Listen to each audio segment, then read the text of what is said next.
किरीट सोमय्या यांना नेहमीच हिंदू मुस्लिम असे दंगे भडवायचे आहेत. अस्थिर वातावरण करायचं त्यांचं षडयंत्र आहे.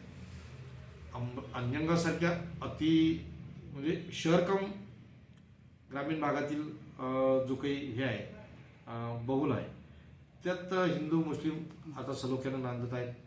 आणि हा जो रोहिंग्याचा विषय त्यांनी काढला आणि सांगितलं की 1400 रोहिंग्यांना जन्माचे प्रमाणपत्र दिले, यामुळे भीतीचं वातावरण तयार होते आणि ते झालं सुद्धा.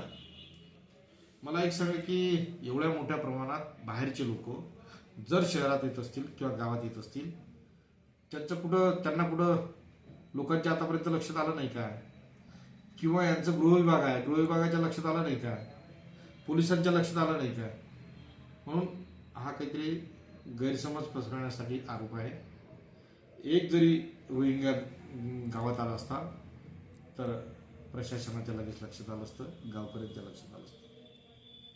परंतु हे भीतीचं वातावरण या निमित्तानं किरीट सोमय्या यांना कळायचं आहे.